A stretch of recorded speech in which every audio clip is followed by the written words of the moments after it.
Elshinta News and Talk. Wakil Presiden Gibran Rakabuming Raka menyebut sudah ada solusi terkait diundurnya pengangkatan CPNS pada Oktober 2025 dan juga P3K pada 1 Maret 2026. Menurut Gibran, Presiden Prabowo Subianto sudah membahasnya dengan kementerian terkait dan akan mengumumkannya. Berikut keterangan singkat Wapres Gibran. Nanti Pak Presiden dan kementerian terkait yang mengupdate. Sudah ada solusinya ya, tunggu aja. Penundaan pengangkatan calon pegawai negeri sipil atau CPNS telah menjadi polemik dalam beberapa hari terakhir. Beberapa pihak pun meminta pemerintah mempertimbangkan kembali nasib ribuan calon P3K dan juga CPNS tersebut. Bagaimana seharusnya upaya yang dilakukan agar solusi terkait nasib calon P3K dan CPNS ini? Kita akan membahasnya bersama dengan anggota DPD Republik Indonesia Daerah Pemilihan Kalimantan Tengah, Agustin Teras Narang. Elshinta News and Talk. Pak Agustin. Selamat siang. Selamat siang, Pak.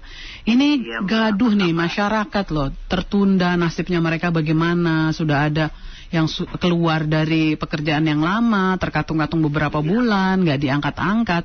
Bagaimana nih Pak? Iya, betul sekali. Jadi beberapa waktu yang lalu, tepatnya pada hari Senin, tanggal 10 Maret, kami di Komite 1 DPD RI mengadakan pertemuan. Dan pertemuan itu banyak hal yang kami bicarakan. Dan salah satunya adalah menyangkut masalah calon aparatur sipil negara dan kemudian calon pegawai pemerintah dengan perjanjian kerja yang kita kenal dengan P3K ini. Nah, secara khusus kami juga memperoleh masukan dan informasi dari daerah masing-masing berkenaan dengan kekecewaan dari para calon ini dengan adanya kebijaksanaan yang melakukan penundaan. Dan ini tetap menjadi perhatian kami sebagai wakil daerah, dan tentu kami sebagai wakil daerah harus memperhatikan ini. Dan karenanya beberapa waktu yang lalu DPD RI pun telah membuat satu statement yang pada prinsipnya adalah agar pemerintah mengkaji kembali apa yang disampaikan oleh Menteri Menpan ya, Pendayagunaan Aparatur Negara dan Reformasi Birokrasi yang terkait dengan masalah penundaan ini. Karena dampaknya yang seperti Mbak katakan tadi luar biasa. Dan ini apalagi menjelang Hari Raya Idul Fitri ini, dan tentu mereka juga pengeluarannya cukup besar, dan kemudian mereka juga harus ada kepastian hukum berkenaan dengan masalah status mereka, karena kepastian hukum ini adalah menjadi pedoman di dalam rangka mereka untuk bisa menindaklanjuti apa yang harus dilakukan. Dan yang sangat kita sesali adalah banyak dari saudara-saudara kita yang calon ini yang mereka sudah tidak ada pekerjaan lagi. Yeah. Mereka berharapan betul, Mbak, di dalam rangka untuk dengan adanya penerimaan yang sudah mereka peroleh, dan mereka sudah memperoleh satu kepastian. Nah, ternyata dengan adanya apa yang disampaikan oleh Menteri Menpan RB itu, itulah menimbulkan kekecewaan. Dan banyak gerakan-gerakan yang sekarang dilakukan juga di daerah. Saya mendapat kabar khususnya di Kalimantan Tengah, di salah satu kabupaten yaitu Kabupaten Katingan, besok akan mengadakan unjuk rasa. Dan saya tetap ingatkan kepada mereka bahwa ini adalah bulan puasa, dan tetap agar jaga suasana kondusif dan tetap melakukan itu dengan secara konstruktif. Itu yang menjadi perhatian dari kami sebagai DPD RI dari Provinsi Kalimantan Tengah. Iya. Pak Teras Narang, seperti apa sih sebenarnya di mata DPD sendiri secara nasional bahwa alasan dari pemerintah dalam hal ini Menpan RB yang sudah juga bertemu dengan komisi terkait di DPR, katanya memang ada penataan dulu ya, tata ulang dulu untuk CPNS dan juga P3K. Bukankah tiap lembaga dan juga Pemda sebenarnya sudah memiliki kebutuhan untuk segera? Artinya sudah bisa ada sarapan dong tenaga kerja itu, tapi toh tertunda juga dari bulan sekarang ke Oktober, lama itu loh. Sampai ada beredar meme sendiri kan, akhirnya mempertanyakan dan mengkritik dari Kementerian PAN RB sendiri. Ya, saya banyak mendengar dari beberapa daerah, pada prinsipnya mereka sudah siap. Mereka sudah siap karena apa? Karena pada saat mereka belum menjabat sebagai gubernur, PJ, apakah itu PJ gubernur, PJ bupati, PJ wali kota, sudah mempersiapkan. Karena apa? Karena yang mereka pada awalnya itu meminta, ya itulah kebutuhan mereka. Dan sekarang kebutuhan mereka itu walaupun informasinya tidak tercapai sepenuhnya, tetapi sudah banyak membantu. Jadi artinya daerah-daerah sudah siap dalam rangka masalah penerimaan ini. Dan itu juga sangat dibutuhkan oleh daerah-daerah.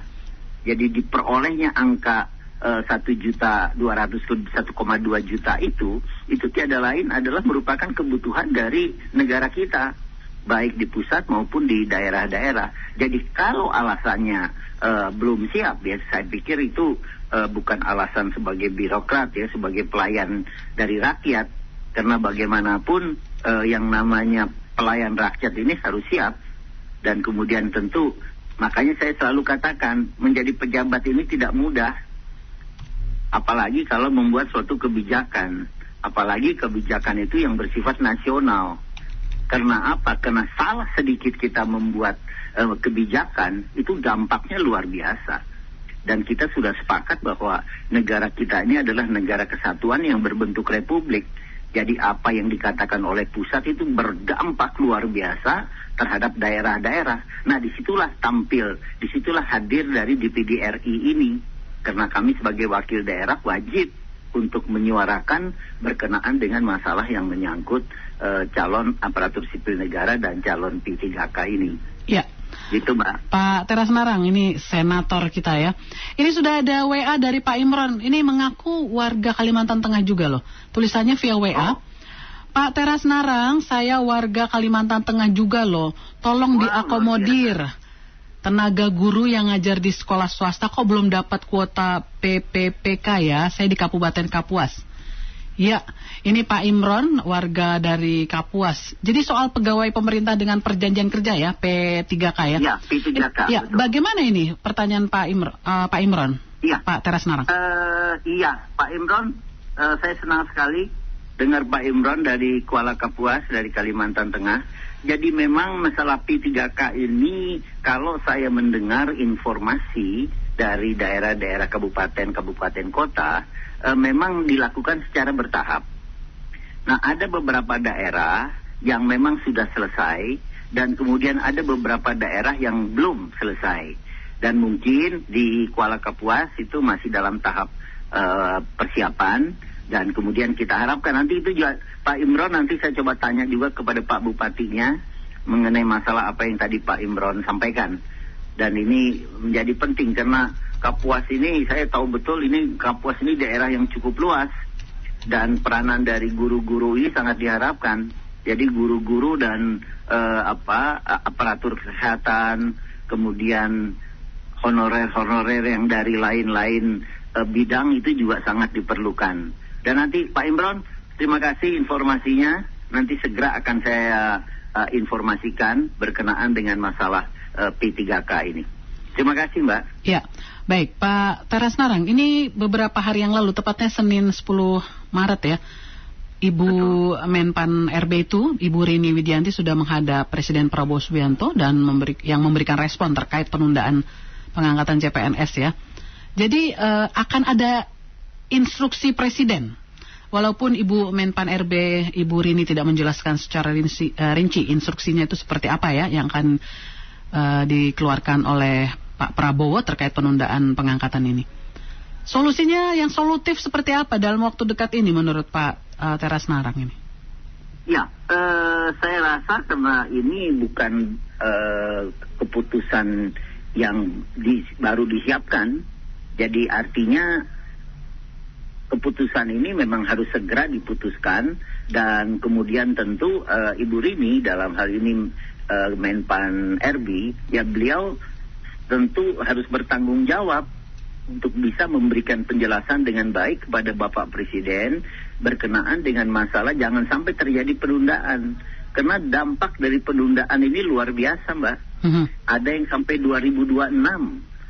Mbak bisa bayangkan bagi saudara-saudara kita yang sudah tidak bekerja lagi, karena sudah berpengharapan bahwa mereka akan dapat bekerja langsung. Dan kemudian ada yang kalau tidak salah Oktober 2025. Berarti itu kan sesuatu kebijakan yang tidak bijak menurut hemat saya. Apalagi dalam situasi negara kita yang sedemikian ini.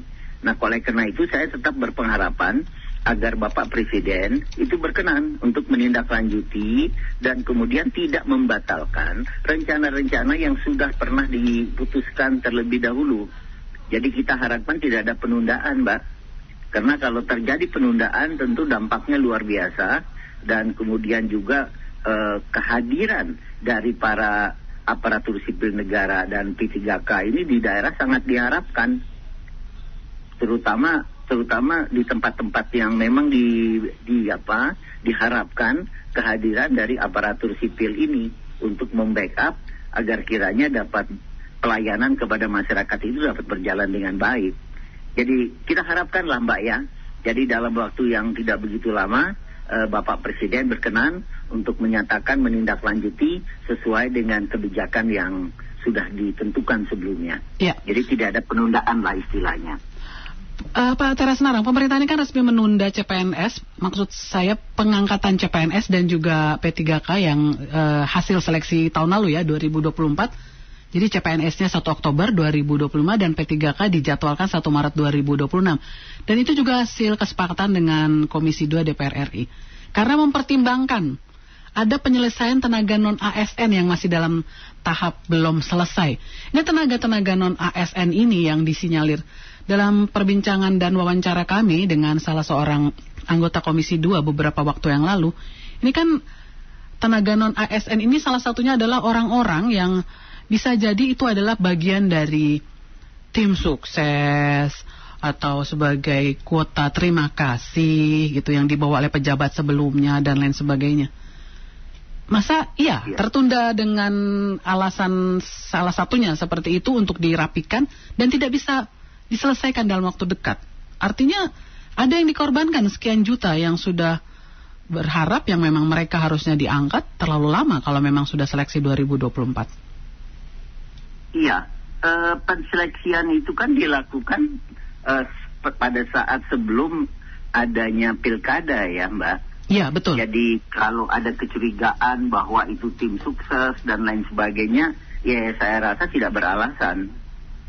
Jadi keputusan untuk menerima mereka itu kan bukan keputusan yang didasarkan pada faktor like or dislike, tetapi didasarkan pada kebutuhan, didasarkan pada kemampuan, didasarkan pada kapasitas daripada yang bersangkutan. Artinya, ini melalui satu proses rekrutmen yang memang sesuai dengan aturan yang berlaku. Jadi hal yang seperti itu yang menurut hemat saya bukan merupakan suatu alasan untuk melakukan penundaan. Saya rasa itu, Mbak. Ya, baik. Akhirnya kejadian seperti ini yang membuat gaduh dan juga membuat melukai hati banyak orang gitu. Terlihat juga dari sosial media meme-meme seperti itu yang mempertanyakan Ibu Menteri, sampai ada ilustrasi dan lain sebagainya yang kenapa Ibu Menteri begitu gitu. Tapi ini ada tulisan dari Pak Yari, salah seorang pendengar yang menuliskan, ini nggak ada ini visi misi dari Menteri. Tidak mungkin Menteri berani mengeluarkan kebijakan yang tidak populer. Sepertinya ada yang mau menjadi pahlawan. Jadi akhirnya orang berspekulasi tertundanya ini karena belum beres di tingkat kementerian Menpan RB. Akhirnya spekulasi dan dugaan-dugaan dari masyarakat seperti ini termasuk yang ditulis oleh Pak Yari. Gimana Pak Tera Senarang? Iya, kebijakan penundaan ini kan keluar dari Kementerian Pendayagunaan Aparatur Negara dan Reformasi Birokrasi ya Mbak ya. Jadi tentu masalah kecurigaan itu bisa saja terjadi. Nah, masalah apakah ini betul-betul suara pemerintah? Ya tentu ini menjadi pertanyaan kita ya. Kenapa sampai Menpan RB-nya dipanggil oleh Pak Presiden kan? Dan kemudian tadi saya dengar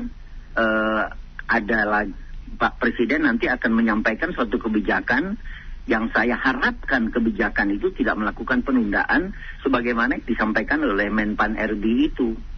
Jadi di sini kita ya kembali lagi tadi saya katakan, kalau kita berada di pemerintahan, karena saya juga pernah berada di pemerintahan 10 tahun ya Mbak ya, 10 sebagai gubernur di Provinsi Kalimantan Tengah, saya selalu katakan kepada kepala dinas, kepala badan saya, agar berhati-hati untuk membuat statement, apalagi itu menyangkut kepentingan rakyat, menyangkut kebutuhan rakyat. Dan saya minta kalau memang ada kebijakan-kebijakan harus didasarkan pada kebijakan yang merupakan keputusan dari pimpinan. Dalam hal ini tentu gubernur. Karena apa? Karena jangan sampai apapun yang kita sampaikan itu merugikan kepentingan dari masyarakat.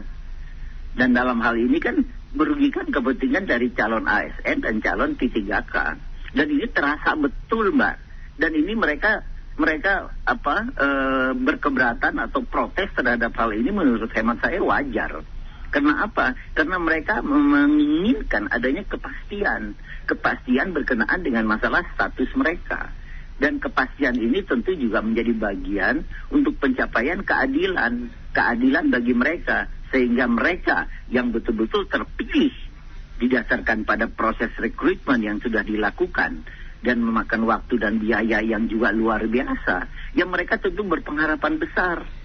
Nah, pengharapan besar mereka ini jangan dikecewakan di dalam situasi dan kondisi yang seperti sekarang ini. Ya. Pengangguran terjadi di mana-mana. Dan kemudian tentu kita tidak ingin menambah lagi pengangguran.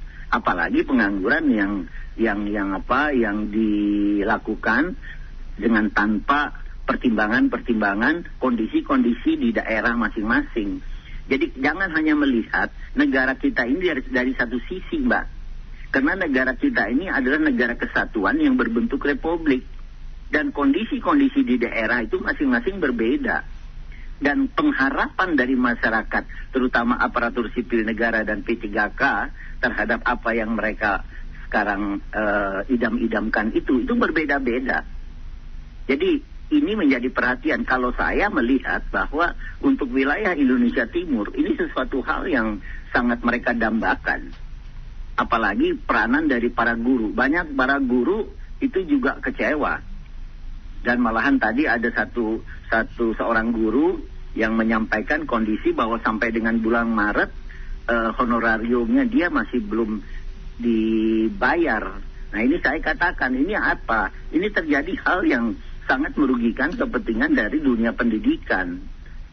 Nah jadi makanya saya selalu bilang bahwa para menteri, para pembantu Bapak Presiden itu berhati-hati di dalam membuat kebijakan. Jangan hanya didasarkan pada kondisi yang ada di depan matanya dia saja. Tetapi yang paling penting adalah bagaimana kondisi di daerah-daerah. Kondisi di daerah-daerah ini apalagi seperti daerah kami yang luasnya 1,5 kali Pulau Jawa. Wah itu luar biasa Mbak. Kesengsaraan yang luar biasa bagi para aparatur sipil negara untuk dari satu titik di daerahnya dia untuk menuju ke ibu kota kabupaten misalnya. Apalagi kalau mereka menuju ke ibu kota provinsi. Baik. Jadi masalah infrastruktur itu juga menjadi perhatian. Sehingga sekali lagi saya harapkan bahwa setiap mengeluarkan kebijakan harus berhati-hati. Jangan sampai merugikan kepentingan dari masyarakat, jangan sampai merugikan kepentingan rakyat. Itu Mbak. Ya, baik Pak Teras Narang, kita kutip dari beberapa media juga, pihak dari PAN-RB, Kementerian PAN-RB ya, dari Deputi Bidang Sumber Daya Manusia Aparatur Kementerian PAN-RB yaitu Bapak Abbas Subagja menyatakan penyesuaian jadwal ini, pengangkatan CPNS yang 1 Oktober 2025 dan P3K yang dijadwalkan 1 Maret 2026 merupakan hasil kesepakatan antara pemerintah dan DPR, khususnya kan Komisi 2. Nah, mempertimbangkan juga penyesuaian jadwal itu agar pengangkatannya dilakukan secara serentak agar lebih teratur. Walaupun itu kutipannya seperti itu ya Pak ya. Pertanyaan saya, walaupun kebutuhan itu mendesak tetap ya harus ada pengangkatan secara serentak lebih teratur. Itu solutif nggak menurut Pak Teras Narang? Tidak, sama sekali tidak solutif. Dan saya kalau memang betul bahwa Komisi 2 DPR RI menyetujui terhadap penundaan ini, saya rasa itu sesuatu hal yang saya agak khawatir ya, apakah itu benar atau salah sih? Karena apa? Karena saya yakin teman-teman di DPR RI, khususnya Komisi 2, saya tahu betul ketuanya itu sangat peduli terhadap masalah yang menyangkut aparatur sipil negara. Dan penundaan ini kalau dasarnya hanya untuk keserentakan, ya itu kayaknya tidak tepat ya. Ya, menyeragamkan tanggal mulai tugas istilahnya bagi CPNS dan P3K. Itu kan masing-masing daerah kan kebutuhannya beda-beda ya? Iya, jadi nggak bisa disamakan. Nggak, jadi misalnya di wilayah timur berbeda dengan kondisi di wilayah barat. Kenapa mesti harus diseragamkan?